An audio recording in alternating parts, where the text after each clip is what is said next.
Hi guys, welcome to குருஹிவ்ஸ் channel. இந்த உலகத்துல மிக பழமையான மொழின்னு கிட்ட நீங்க எதை சொல்லுவீங்க? கண்டிப்பா நம்ம தமிழ் பேசுற எல்லாருமே தமிழ் மொழியை தான் பழமையான மொழின்னு சொல்லுவோம். உலகத்துல மிக பழமையான நாகரிகத்தை தமிழர்கள் வாழ்ந்த நாகரிகத்தை தான் நம்ம சொல்லுவோம். உலகத்துல ஏகப்பட்ட நாகரிகங்கள், பழமையான நாகரிகங்கள் இருந்திருக்கு, பழமையான மொழிகள் இருந்திருக்குது. ஏகப்பட்ட மொழிகள், ஏகப்பட்ட நாகரிகங்கள் இருந்தாலுமே ஆனா நமக்கு தெரிஞ்ச பல விஷயங்கள் இன்னைக்கு உலகத்தில் உருவான உயிர்களா இருக்கட்டும், மனிதர்களா இருக்கட்டும், நாகரிகமா இருக்கட்டும், அது மட்டும் இல்லாம இந்த வணிகமா இருக்கட்டும், மனித வளர்ச்சியா இருக்கட்டும், பரிணாம வளர்ச்சியா இருக்கட்டும், இந்த மாதிரி ஏகப்பட்ட விஷயங்களை பேசும்போது தமிழர்களுடைய வரலாறு இல்லாம இருக்கவே இருக்காது. இன்னைக்கு உலக புகழ் பெற்று தமிழர்களுடைய வரலாறு அப்படிங்கிறது ரொம்ப பரவி காணப்படுது. இப்படி இருக்கும்போது பாத்தீங்க அப்படின்னா தமிழர்கள் அப்படிங்கிற ஒரு அடையாளம் அப்படிங்கிறது எங்கிருந்து உருவானது அப்படின்னா தமிழ்நாட்டுல இருந்து. தமிழ்நாட்டுல பாத்தீங்க அப்படின்னா தமிழ்நாட்டுல இந்த ஸ்பெசிபிக்கான இடத்துல இன்னைக்கு சென்னை இருக்குது, திருச்சி இருக்குது, மதுரை இருக்குது, ஏகப்பட்ட ஊர்கள் இருக்குது. இந்த இடத்துல தமிழர்கள் வாழ்ந்தாங்க அப்படிங்கிற ஆதாரம் ஏகப்பட்டது இருந்தாலும் கூட இதையெல்லாம் தாண்டி தமிழர்கள் வாழ்ந்த ரொம்ப பழமையான நாகரிகம் சொல்லப்படக்கூடிய ஒரு இடம் அப்படின்னா அது வேற எதுவுமே கிடையாது, குமரி கண்டம் அப்படிங்கறதா. இந்த குமரி கண்டம் அப்படிங்கறத ஒரு காலகட்டத்தில் லெமூரியா கண்டம் அப்படிங்கறது கூட அழைச்சிருக்காங்க. இந்த குமரி கண்டம் அப்படிங்கிற நிலம் இருந்தது உண்மையா? இங்க உண்மையிலேயே தமிழர்கள் வாழ்ந்தாங்களா, மனிதர்கள் வாழ்ந்தாங்களா, இல்ல இது கடல் சீற்றத்தினால இல்ல இயற்கை பேரிடர்னால இது அழிஞ்சு போயிருச்சா, இல்ல வெளியில இருந்து யாராவது இந்த நிலங்களை அழிச்சு இங்கிருந்து உள்ள வளங்களை எடுத்து சூறையாடிட்டு மத்த அவங்களுடைய நாட்டுக்கு எடுத்துட்டு போயிட்டாங்களா? இந்த மாதிரி ஏகப்பட்ட கேள்விகள் இருக்கும். இது உண்மையா இல்லையா, இது சார்ந்த பல உண்மை ரகசியங்களை தான் இந்த வீடியோல வெளிப்படுத்த போறோம். கடைசி ஸ்கிப் பண்ணாம வாட்ச் பண்ணுங்க. முதல்ல இந்த குமரி கண்டம் அப்படிங்கிறது எங்க குறிப்பிடப்பட்டிருக்கு அப்படின்னா இதுக்கு நம்ம பாத்தீங்க அப்படின்னா 15ஆம் நூற்றாண்டுக்கு போகணும். 15ஆம் நூற்றாண்டுகள்ல பாத்தீங்க அப்படின்னா அதுக்கு முன்னாடி ஸ்கந்த புராணம் அப்படிங்கிற ஒரு புராணம் இருக்குது. இது முருகனை பத்தி பாடப்படக்கூடிய ஒரு புராணம். இது சமஸ்கிருதத்துல ஸ்கந்த புராணம் சொல்றாங்க, தமிழ்ல கந்த புராணம் அப்படின்னு சொல்றாங்க. இந்த கந்த புராணத்துல பாத்தீங்க அப்படின்னா முதல்ல இந்த குமரி கண்டம் அப்படிங்கிற பெயர் இடம்பெற்றிருக்கு அப்படின்னு சொல்லப்படுது. அது எந்த டைம்ல, எந்த காலகட்டத்தில் பாத்தீங்கன்னா 1350கள்ல இருந்து 1420களுக்குள்ள பாத்தீங்க அப்படின்னா இந்த கந்த புராணத்துல ஒரு சில பாடல்கள் இயற்றப்பட்டிருக்கு. அந்த பாடலை பாடியவர் யாருன்னா குறிப்பிட்ட ஒரு பாடல் ஆசிரியர் சொல்றாங்க. அவருதான் பாத்தீங்க அப்படின்னா கச்சியப்ப சிவாச்சாரியார் அப்படிங்கறதுனால பாத்தீங்க அப்படின்னா எழுதப்பட்ட பாடல் வரிகள்ல தான் குமரி கண்டம் அப்படிங்கிற வார்த்தையை முதல்ல தென்பட்டிருக்குது. இதுல இருந்தா பாத்தீங்க அப்படின்னா பல தமிழ் ஆர்வலர்கள் இந்த ஒரு வரிகளை படிச்சதுக்கு அப்புறமேட்டு குமரி கண்டம் அப்படிங்கிற நிலம் இருந்திருக்கலாம், அது பண்டைய தமிழர்களுடைய பாரம்பரிய நிலமா விளங்கியிருக்கலாம் அப்படிங்கறத கண்டுபிடிச்சிருக்காங்க. இதுக்கப்புறமேட்டு பல பேர் வராங்க, பல விதமான ஆராய்ச்சிகள் மேற்கொள்றாங்க. அப்படி இருக்கும்போது ரொம்ப குறிப்பிடத்தக்க ஒரு மிகப்பெரிய ஆராய்ச்சியாளரா யார சொல்றாங்க அப்படின்னா சூரிய நாராயண சாஸ்திரி அப்படிங்கிறது பாத்தீங்க அப்படின்னா தமிழ் மொழியின் வரலாறு அப்படிங்கிற ஒரு புத்தகத்தை எழுதுறாரு. இந்த வரலாறு, இந்த தமிழர்களுடைய வரலாறு சம்பந்தப்பட்ட இந்த புத்தகத்துல தான் பாத்தீங்க அப்படின்னா இந்த குமரி கண்டத்தை பத்தி அவர் டீடைல்டா டிஸ்கிரைப் பண்றாரு. அதுல குமரி நாடு அப்படிங்கிற பேர்ல தான் இவர் அதை பத்தி குறிப்பிட்டிருக்காரு. இப்படி குறிப்பிடும் போது இந்த நிலம் பாத்தீங்க அப்படின்னா தமிழர்களுடைய சங்க நிலமா இருந்திருக்குது. இங்கதான் பாத்தீங்க அப்படின்னா அந்த காலகட்டத்தில் வாழ்ந்த பழமையான தமிழர்கள், தமிழ் நாகரிகம், தமிழ் மொழி எல்லாமே இங்கதான் தோன்றிருக்க கூடும் அப்படிங்கறத அவர் யூகிக்கிறதா அதுல எழுதப்பட்டிருக்கு. அது மட்டும் இல்லாம பாத்தீங்க இந்த குமரி கண்டம் அப்படிங்கறத தமிழ் நாகரிகத்துடைய பிறப்பிடம், வாழ்விடம் அப்படிங்கறது கூட சொல்லப்படுது. இந்த இடத்தை எப்படி டிஸ்கிரைப் பண்றாங்க அப்படின்னா 15ஆம் நூற்றாண்டுல சிலப்பதிகாரம் அப்படிங்கிற ஒரு நூல்ல பாத்தீங்க அப்படின்னா குமரி கண்டம் எப்படி இருந்தது அப்படிங்கறத விவரிக்கிறாங்க. அது அப்படி என்ன சொல்றாங்க அப்படின்னா அதோட நீளம், இதாவது இன்னைக்கு நம்ம ஒரு டிஸ்டன்ஸை பத்தி சொன்னோம். இன்னைக்கு சென்னை இவ்வளவு சுற்றளவு இருக்கு, திருச்சியிலிருந்து சென்னை போனா 300 கிலோமீட்டர், இந்த மாதிரி நம்ம கிலோமீட்டர் அப்படிங்கறது டிஸ்டன்ஸுக்கு சொல்லுவோம். ஆனா அந்த நூல்ல சிலப்பதிகாரத்துல குமரி கண்டம் அப்படிங்கிறது எவ்வளவு பெருசுனா 700 கவதம் அப்படின்னு சொல்றாங்க, இல்ல காவதம் அப்படிங்கிறது கூட வச்சுக்கலாம். இது இந்த காவதம் அப்படின்னா அது பாத்தீங்க அப்படின்னா ஒரு டிஸ்டன்ஸ் மெஷர்மெண்ட் அப்படின்னு சொல்றாங்க. இந்த ஒரு டிஸ்டன்ஸ் மெஷர்மெண்ட் தான் குமரி கண்டத்துடைய அளவு அப்படின்னு சொல்றாங்க. அந்த சிலப்பதிகார நூல்ல இப்படி குறிப்பிட்டிருக்காங்க. 700 காவதம். அது மட்டும் இல்லாம அது எவ்வளவு பெருசா பகுக்கப்பட்டிருந்தது அப்படின்னா அதாவது 49 டெரிட்டரிஸ், 49 நிலங்களை இன்னைக்கு பாத்தீங்க அப்படின்னா இந்தியா இருக்கு அப்படின்னா இந்தியாவில் 29 ஸ்டேட்ஸ் இருக்கு அப்படின்னு நமக்கு தெரியும். அதே மாதிரி இந்த இடம் பாத்தீங்க அப்படின்னா 49 டெரிட்டரிஸா நிலங்களா பகுக்கப்பட்டிருக்கு. இது மிகப்பெரிய லெமூரியா கண்டம் அப்படிங்கிறது.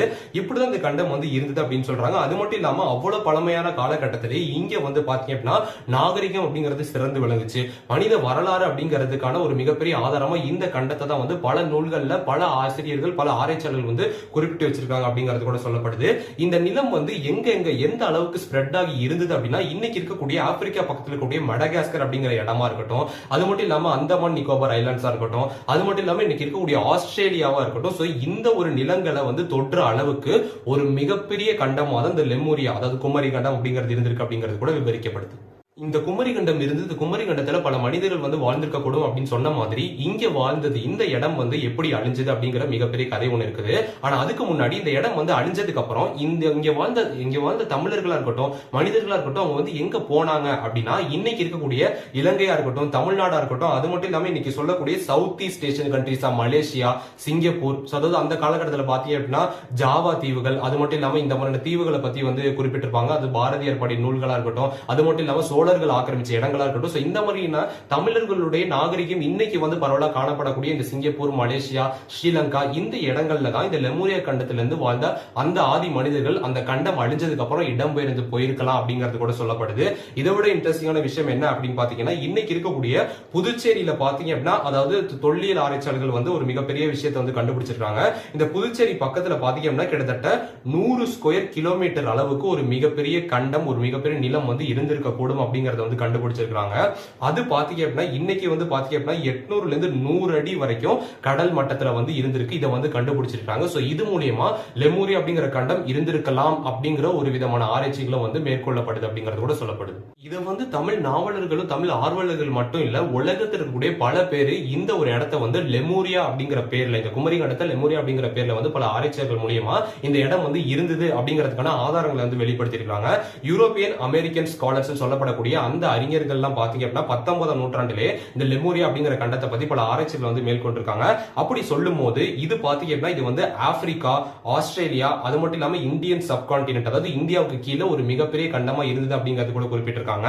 அது மட்டும் இல்லாம இது வந்து என்ன நிலம் அப்படின்னா இது வந்து பாண்டியர்களுடைய நிலம் அப்படிங்கிறது கூட கூறப்படுது.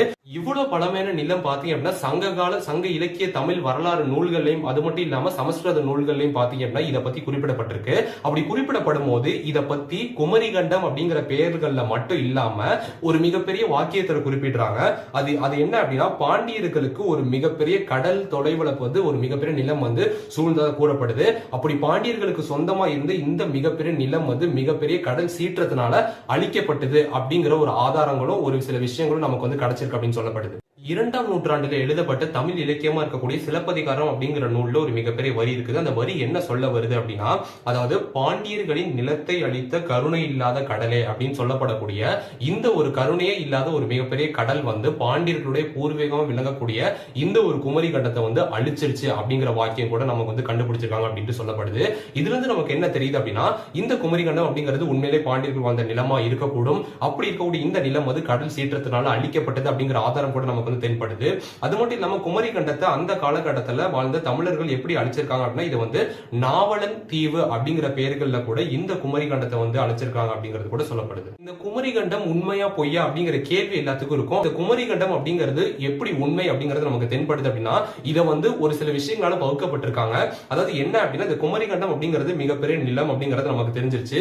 இது வந்து 49 டெரிட்டரிஸ் அதாவது 49 பாகங்களை உள்ளடக்குனது சின்ன சின்ன இடங்கள் அப்படின்னு சொல்லப்படுது. அப்படி என்னென்ன இடங்கள் இங்க வந்து இருந்திருக்கு அப்படின்னா 7 தேங்காய் நாடு அப்படிங்கிறது கூட சொல்லப்படுது. 7 மதுரை நாடு அதாவது 7 மதுரைகளை உள்ளடக்கின நாடு அப்படின்னு சொல்லப்படுது.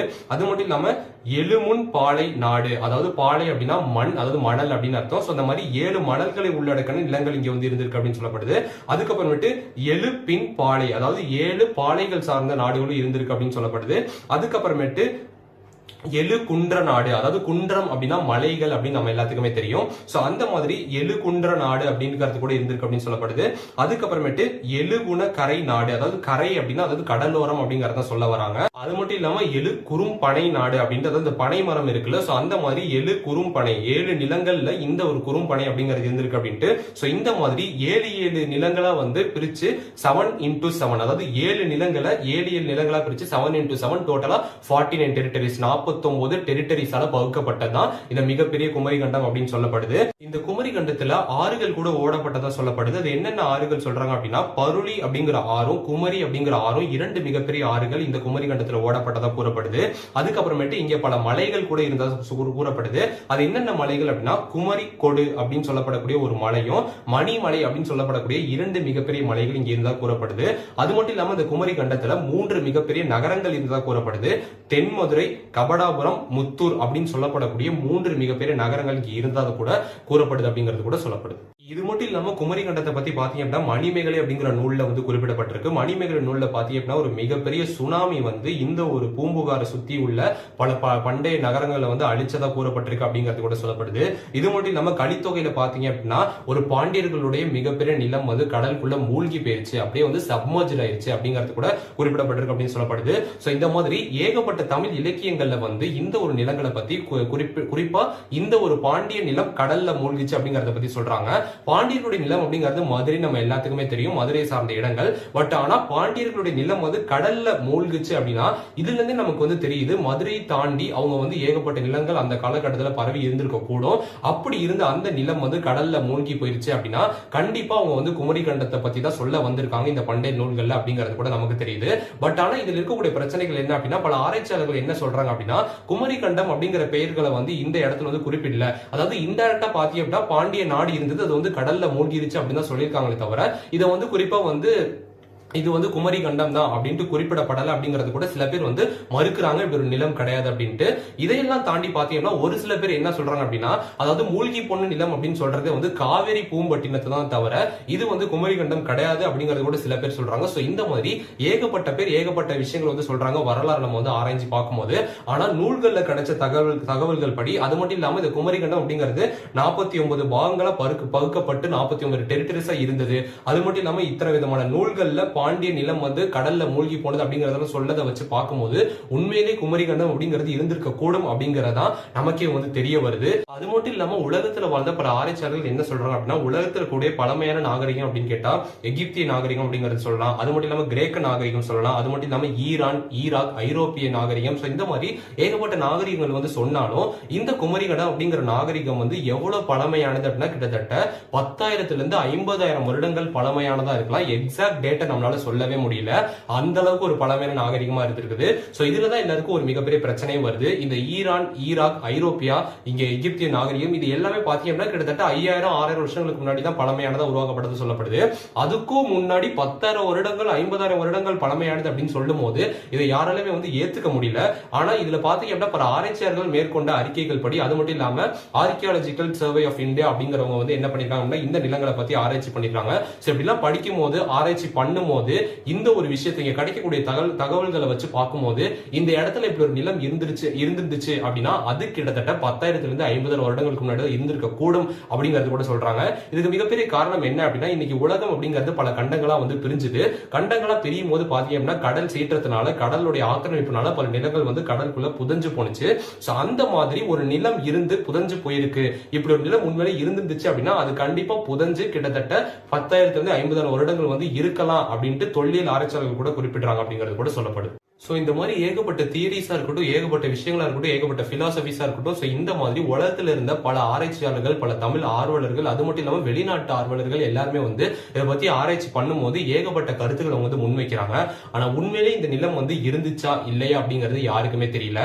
ஆனா இது வந்து இருந்துச்சு அப்படிங்கிற ஆதாரங்கள் வந்து நம்ம வந்து பல இலக்கியங்களை குறிப்பிட்டபடி பாண்டி நிலம் சொன்னதா இருக்கட்டும், பாண்டி நிலம் வந்து கடல் சீற்றத்தினால அழிஞ்சதுன்னு சொன்னதா இருக்கட்டும், அது மட்டும் இல்லாம இப்படி ஒரு நிலம் இருந்தது, இந்த நிலம் வந்து 49 பாகங்களா பகுக்கப்பட்டதா இருக்கும், இங்க இத்தனை மலைகள் இருந்தது, இங்க இத்தனை நிலங்கள் இருந்தது அப்படின்னு சொல்லும் போது கண்டிப்பா இது வந்து இருந்திருக்க கூடும் அப்படிங்கறத நமக்கே தெரியுது. ஏன் அப்படின்னா தமிழ் இலக்கியம் அப்படிங்கிறது ரொம்ப பழமையான ஒரு நாகரிகம். அதுல பாத்தீங்கன்னா எதுவுமே வந்து பொய்யா குறிப்பிட்டு வச்சிருக்க மாட்டாங்க. இவ்வளவு பழமையான நூல்கள்ல பாத்தீங்க அப்படின்னா பாண்டி நிலம் இருந்தது, இது வந்து கடல்ல மூழ்கிச்சு அப்படின்னு அவங்க குறிப்பிட்டு வச்சிருக்காங்கன்னா எந்த ஒரு காரணமே இல்லாம பொய்யான விஷயத்த சொல்லணும் அவங்க கண்டிப்பா நினைச்சிருக்கவே மாட்டாங்க. சோ அதனால இது இருந்து நமக்கு என்ன தெரியுது அப்படின்னா ஒருவேளை உண்மையிலே குமரி கண்டம் அப்படிங்கிற நிலம் வந்து இருந்திருக்கலாம். ஒரு கடுமையான இயற்கை சீற்றத்தினால கடல் அலையினால சுனாமினால அது வந்து மூழ்கி போயிருந்திருக்கலாம். சோ இந்த மாதிரி விஷயங்கள் வந்து இதுல இருந்து நமக்கு வந்து தெரியுது. அப்படி மூழ்கி போன அந்த நிலம் வந்து இன்னைக்கு வரைக்கும் கடல் ஆழத்துல அடியில வந்து தூங்கிட்டு இருக்கலாம். அதை வந்து நம்ம வந்து ஆராய்ச்சி பண்ணோம் அப்படின்னா கடல் ஆழத்துல இறங்கி பல விஷயங்களை நம்ம வந்து கண்டுபிடிச்சோம் அப்படின்னா தமிழர்கள் எவ்வளவு பழமை வாய்ந்தவங்க, எவ்வளவு அறிவுல சிறந்து விளங்கியிருக்காங்க, அப்போ அந்த காலகட்டத்தை தமிழர்கள் எவ்வளவு வந்து அட்வான்ஸ்டா இருந்திருக்காங்க அப்படிங்கிறது இதுல இருந்து நமக்கு தெரியும். ஏன் அப்படின்னா இந்த குமரி கண்டத்துல வாழ்ந்த தமிழர்கள் வந்து ரொம்ப அட்வான்ஸ்டா இருந்திருக்காங்க அப்படின்னு சொல்லப்படுது. இந்த இடத்துல பாத்தீங்க அப்படின்னா அதாவது மெட்டல்ஸ் வந்து யூஸ் பண்ணிருக்காங்க. அது மட்டும் இல்லாம இந்த இடத்துல வந்து தமிழர்கள் வந்து உலகம் ஃபுல்லா பாத்தீங்க அப்படின்னா ட்ரேடிங் பண்ணிருக்காங்க, வணிகம் செஞ்சிருக்காங்க. சோ அந்த அளவுக்கு ஒரு டெவலப்டான இடமா தான் இந்த இடம் வந்து இருந்திருக்கு அந்த காலகட்டத்திலே. தமிழர்களுடைய முதல் நாகரிகம் அப்படின்னு சொல்லப்படுது. சோ இப்படி ஏகப்பட்ட தியரிஸ், ஏகப்பட்ட பிலாசபிஸ் இருந்தாலும் இது உண்மையிலேயே இப்படி ஒரு நிலம் இருக்கு அப்படிங்கறத நீங்க நம்புறீங்களா இல்லையா? சோ இதெல்லாம் வந்து இல்ல பொய்யா தான் இருக்கும் அப்படின்னு நீங்க நம்புறீங்களா? இல்ல இது வந்து தமிழர்களுடைய வரலாறு, காரணமே இல்லாம எதையுமே வந்து இந்த இலக்கிய நூல்களை வந்து குறிப்பிட்டு வச்சிருக்க மாட்டாங்க. சோ இதுல இருந்து நமக்கு என்ன தெரியுது அப்படின்னா உண்மையிலேயே இப்படி ஒரு நிலம் இருக்குது. ஆனா நம்ம தான் அதை பத்தி தெரிஞ்சுக்கிறதுக்கோ அந்த நிலங்களை பத்தி இன்னும் பல ஆராய்ச்சிகள் மேற்கொள்றதுக்கு தவறிட்டோம் அப்படின்னு நீங்க நினைக்கிறீங்க அப்படிங்கறத கமெண்ட் பண்ணுங்க. இந்த மாதிரி நிறைய இன்ட்ரெஸ்டிங்கான இன்ஃபர்மேஷன் யூடியூப் சேனல் சப்ஸ்கிரைப் பண்ணுங்க, ஃபாலோ பண்ணுங்க. தேங்க்ஸ் ஃபார் வாட்சிங்.